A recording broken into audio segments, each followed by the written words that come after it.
Good morning, Skallywags. Boo here with another mindless drivel, and we are talking about Terminator Dark Crap. Of course, I mean Terminator Dark Fate. I just don't have any faith in this movie, personally. More specifically, we are talking about plot leaks. Some pretty big plot leaks, possibly the entire movie, that have come out in the last few days. Now, let me preface this by saying that pretty much this whole week is going to be different plot leaks in some way, shape, or form. The internet has always been a veritable cacophony of just leakage. And that sounds way worse than it actually is when it comes to movies. And there are actually several big movies that are coming out over the next few months that have gotten their plots leaked out online in the last few days. So for the most part, this week is going to be dedicated to looking into some of that. And with that, we're starting things off with Terminator! Now, the surprising thing to note here with this one in particular is that these leaks are coming from test screenings. Of course, that isn't the surprising part. There's test screens for pretty much every movie. But rather, the surprising part is that the audience response was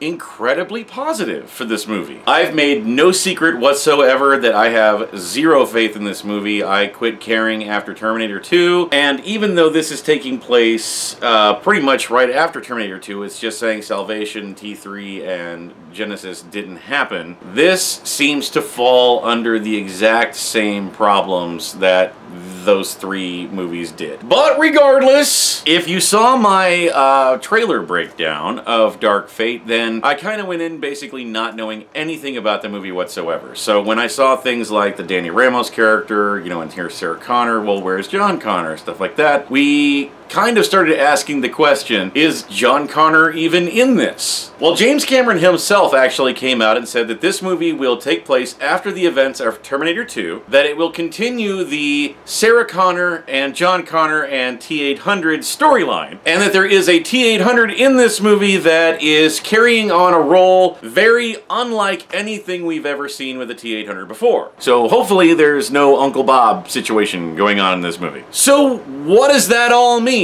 What are the leaks? What are the test audiences saying? Well, apparently the movie starts off shortly after the events of Terminator 2. John and Sarah Connor are in Mexico visiting a beachside bar. And while John goes off to the bar to get a beer for his mom, a brand new T-800 shows up and kills John Connor. By the way, spoiler warnings. So yeah, first few minutes of the movie, John's dead. Now fortunately, according to the movie, the end of Terminator 2 did see the destruction of Skynet. So Skynet is no more. Judgment Day was stopped. For a little while. Anyway, with that in mind, it doesn't exactly become clear on why a new T-800 showed up and killed John, but whatever. Anyway, with there now being no Skynet, after the Terminator has completed its mission of killing John, it just kind of lost its purpose. And I guess decided to hang around for a while. In doing so, it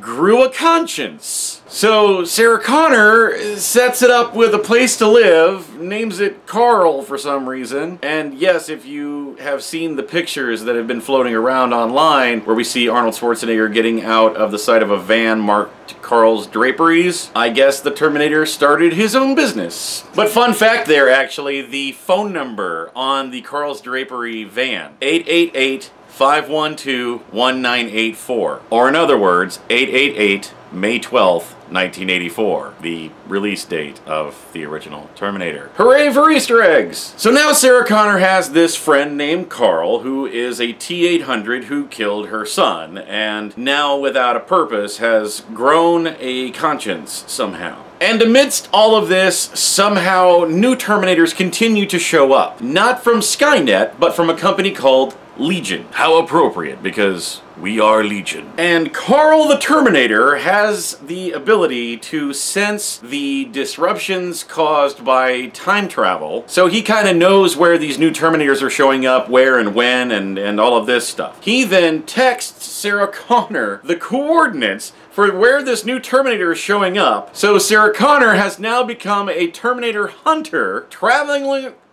travelingly? Wow, that's not a word. Traveling around, killing these new Terminators like the moment that they show up. Meanwhile, shortly after the beginning of the movie, Grace, played by Mackenzie Davis, shows up from the year 2042. She sets off on a quest to find Danny Ramos, which is this movie's not John Connor, but Sarah Connor, even though Sarah Connor is also there. This is going to be one of those movies where all the time travel and multiverse converging upon itself things becomes extremely messy. But she goes and finds Danny Ramos, and they immediately go on the run from the Rev 9, which is this movie's new big bad Terminator. In the footage we've seen from the trailer, the Rev 9 catches up to them, it's about to kill them, when suddenly Sarah Connor shows up to save the day, and I guess saves them from the Rev 9. I don't think she kills it or whatever, but she saves them from the Rev 9. After this all takes place, Grace reveals that she has been given these coordinates. The same coordinates happen to be tattooed on Sarah Connor. So they're like, well, let's go there together. And the coordinates that they go to is the home address, I guess, of Arnold Schwarzenegger's Carl. Now, this is actually kind of cool. I mentioned earlier how James Cameron had said that there's a T-800 in this that carries a role that is unlike that of any previous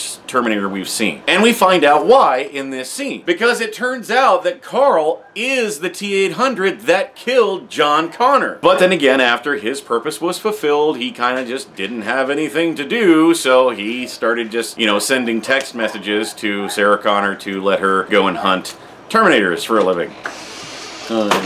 We also find out that this new Judgment Day apparently happens in the year 2020, so live it up now because we're all going to die in a year. And the leak even goes into a lot of petty crap, like how Sarah Connor is actually getting mad at Danny Ramos because Danny Ramos doesn't understand why Legion doesn't want her, because they don't want her. They want her womb, because it's her child that will become the new Resistance leader. Did I mention that this is all taking place in 1998?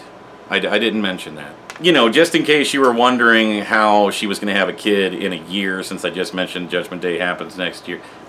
Anyway, it doesn't really go into a lot of detail about how the movie ends, but it says something along the lines of they use electromagnets to kind of separate the exoskeleton.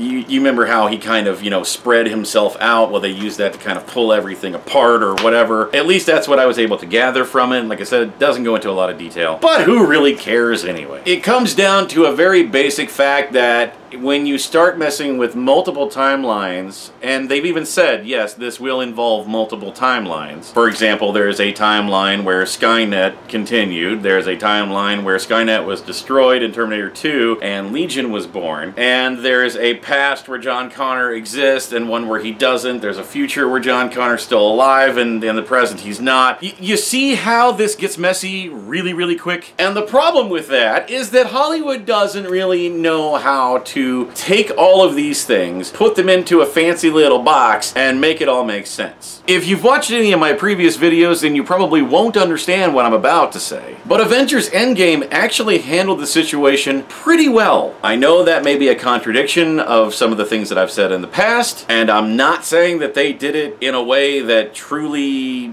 did it justice. I'm saying that Hollywood sucks when it comes to trying to combine multiple timelines, and that one is about as close as they've actually come to getting something right outside of a movie like Back to the Future or something, which in and of itself screwed things up as well. But that's a topic for another video. So I guess the biggest question that I have as far as if this is true is, how did this new Terminator come back to kill John Connor if Skynet had already been destroyed? Unless somehow it came back before Skynet was destroyed and then just got stuck there or something afterwards until he did his thing and then that's why he I don't know. Or if it's just simply another one of those multiple possible futures and multiple whatever endless possibility thing. Again, you see how this gets messy. But my biggest beef with this movie is, well, I mean, one of my biggest beefs, because I guess my biggest beef would be just let it die. Do something new for once. But God, no, we can't do that in Hollywood, now can we? Is the fact that this is obviously just it's the classic passing of the torch. You kill off John Connor in the first few minutes of the movie, then you have Sarah Connor show up to save a girl who is the new Sarah Connor. You've got got a new good guy Terminator-esque type character and a whole new type of Terminator put out by a whole new company. Even looking at the first few minutes of the movie, the scene where John Connor does get killed, he's buying a beer for his mom. If I had to take a guess here, it would be Sarah and John Connor are now happy because Skynet's been destroyed. So they go on a nice little Mexican vacation. However, all the trauma of running away from killer robots over the last several years makes Sarah a little not all there. She becomes an alcoholic. So now she's this pissed off warrior woman, just, you know, badass that's going to come back and save the day. It's basically saying this is a new generation, a new story, so we have to deconstruct our main character to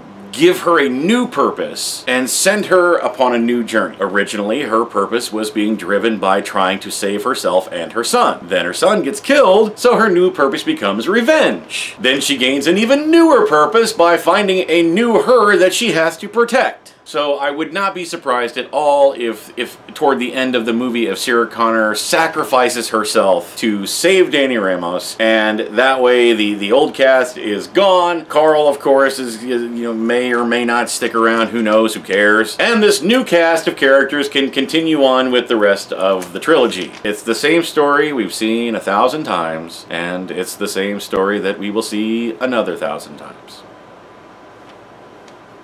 Case closed. So what are your thoughts, guys? Put them down in the comments below. Are you excited for this movie? Could you care less like me? Let me know. As always, continue to comment, like, share, and subscribe, because we do these movies...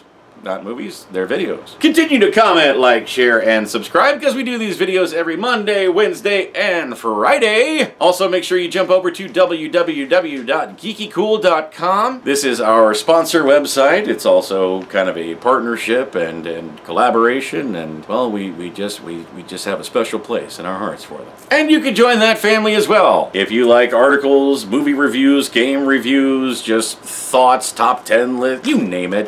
If it's all things nerd, it's gonna be on that site. So go check it out. That is www.geekycool.com.